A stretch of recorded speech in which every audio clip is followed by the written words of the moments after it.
Anil, thanks for having us. So, start off with something you've been asked, I imagine, a million times before. Have you always done voices, or is it something that you picked up later on in life? No, I think I could always do them since I was about 5. Yeah. And so it's a sort of natural gift, was it, or was it just something you decided to work on? Natural gift, but I think I worked on it without knowing I was working on it. It was kind of a lot of hours in front of the TV and just mimicking whatever characters and things that I heard. And I guess that was me practicing, but then it got to a point when I could just see something and then just do it, like without having to practice it. Who was your first voice? I think Kermit the Frog was one of them. Yeah. From just watching Muppet Show and things like that. And guys like Bugs Bunny, Daffy Duck. Yeah. Roadrunner, who didn't say much. It was just kind of a meep meep, but that was enough of a sound for a kid to go meep meep, and then just, especially when you're going to get bullied. So at the time when you were younger, did you know this was going to be something that was become a career for you, or was it something you messed around with? No, just totally messed around with, and not just as a kid, but through my teens into my 20s, messed around with, and even in my 30s, messed around with. Just didn't take it seriously. It was just something I could do, so it was a goof, it was a party trick. Because I left school and I wanted to be an actor, I wanted to be in the movies. And so I pursued that and found comedy along the way. And then from comedy, and I still work as an actor, but then when I'd done a few plays and then suddenly there was no theatre to do or no TV to do, and I just thought, right, okay, I still want to kind of keep myself kind of in practice and get out there. And I started doing stand-up. And but then the impressions thing kind of started taking over the stand-up as a thing of what people who knew me, when they'd see me do things, they were just going, why don't you do the impressions? Like that's like your trump card, like that's your best thing.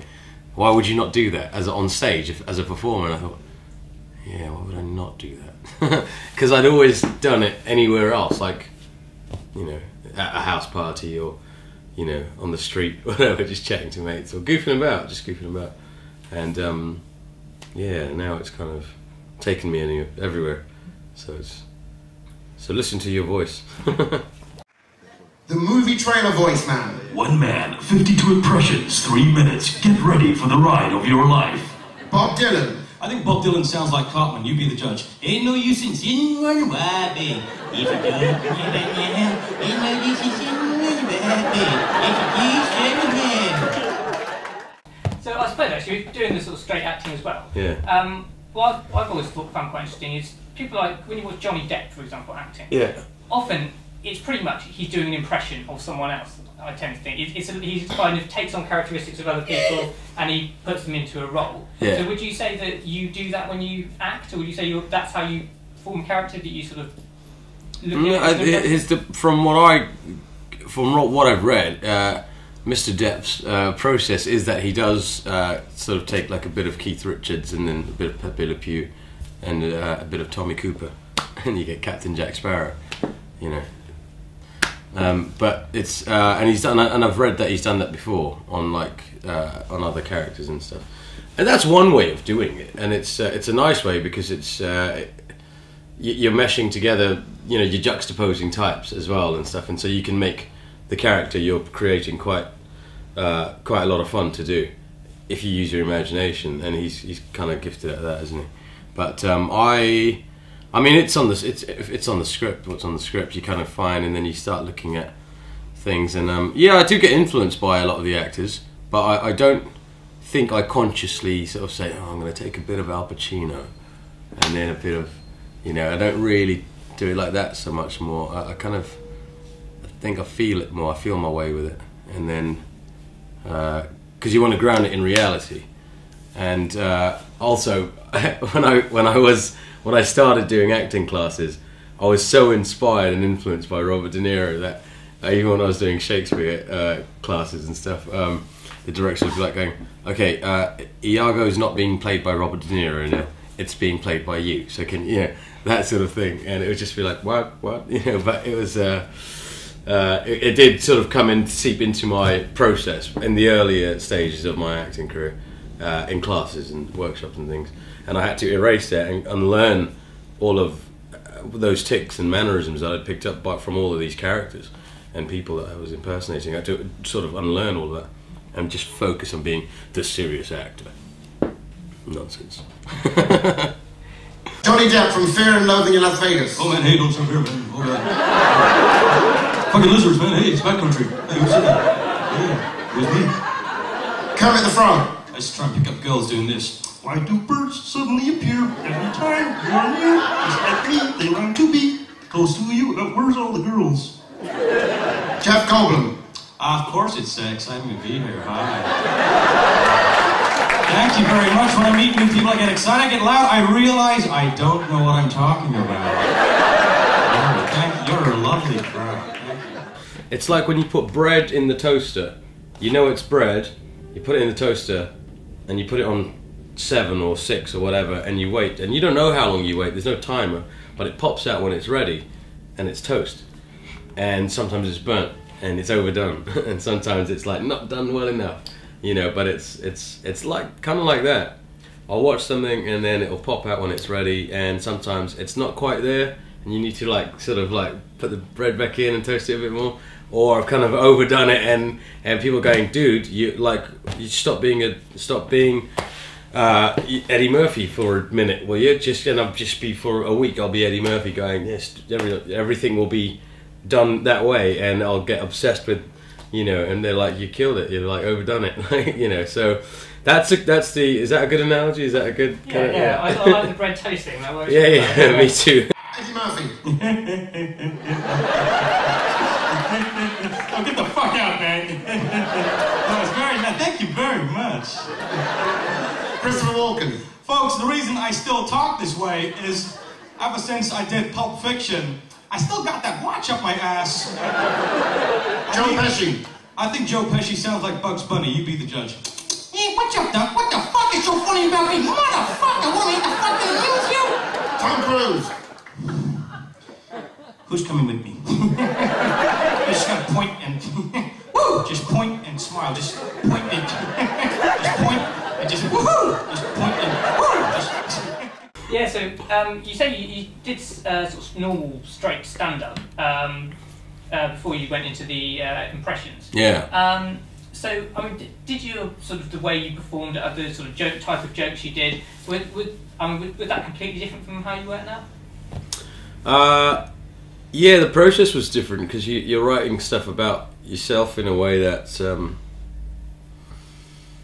know, I was talking about being a kid and growing up and my parents and stock stuff, man. You know, every comic's gone through talking about that sort of thing at one point or another.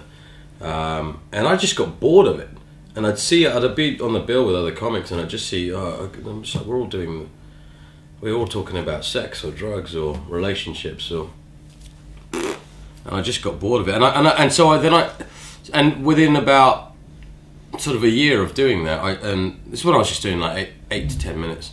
But I'd started putting in a few impressions just to kind of like spice it up, pepper it up a bit, and then the impressions were kind of my complaint on the sort of the actors in the industry that once influenced me and now they don't, and so I was kind of complaining about many actors, and that's how I'd get my impressions in, and then that went on for another year, and then I sort of got to doing like 15 and 20 minute sets. And I went for another year and a half, and then I got engaged to do a lot of theatre, and so I had very little time to do any stand-up gigs for about a year. I did about maybe a dozen, but it was during that time of not doing it and being the actor and working and touring a play and stuff, and then it's during that time that I was kind of getting into that sort of freedom and that playfulness of goofing about again with the impressions. You know, just like in the dressing room and sort of amongst the cast and stuff on tour, and I met a magician and he was like, you know, and I'd see what he did with cards, and I can't do any magic tricks with cards, but I like them a lot, and so I just basically I thought, I wonder if I can, how many impressions I can do, and then if I can kind of like match them along with a deck of cards and sort of write them down, and then I got the idea, and came up with the 52 cards thing, which is just changed the entire direction of my life. Rocky Balboa. Hey, yo, you know, a lot of people think I'm just a dumb boxer, you know, but I'm an actor. You know, I can act, you know, I do some Shakespeare. Hey, yo, here's what Hamlet, yo. Hey, yo, to be or not to be? Hey, yo, what was the question? Richard Dreyfuss. The thing is, I can't work with this goddamn shark anymore. It's driving me insane. I'm always so frustrated in all my movies. Dr. Evil. Right, okay, that's your idea of being a freaking audience. Yeah, so process-wise, like, how do I do what I do? Yeah, well, so say for example, someone becomes famous now, and you think, right, I'd really like to do an impression of them. Yeah. Would you say watch a film with them in and then just find you can do it, or would you? No. So what does it take to get a voice up to scratch? You have to like the person, and you have to in some way be influenced or inspired or attracted to that character or that person, or have some empathy. You know, for me, I do anyway. I need to have some connection where I get, because for the way I don't exactly know how it works in terms of the process.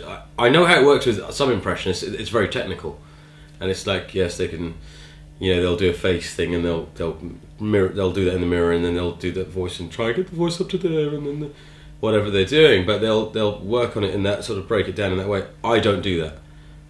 For me, it's kind of like, I see the character, or I spend time with that person, and it's kind of taking their essence, and I just feel like I've just become them, and I'm aware that I'm doing it, but I'm no longer here, and so that's very much to do with feeling, and so when I feel it, I feel it in my bones, I feel it in my body, and my eyes change, and what comes out of my eyes, the intent that comes out of my eyes changes, and the voice changes and stuff as well, and the face, and how I carry myself. You know, Chris Rock walks differently to Al Pacino, who walks differently to Captain Jack Sparrow, who walks differently to Homer Simpson. But when I'm being any of these people, it's I will adapt and become I'll move how they move, and which is why I'm the stand-up chameleon. Sean Connery. Yeah, Sean Saturday, I like to have a bowl of Cocoa Pops. Could you turn some milk or chocolatey? I bet you didn't expect me to say that. Daffy Duck. So, you're the director. Listen, Buster. Danny Zuko from Greece. Sandy, what are you doing here? I thought you were back to Australia.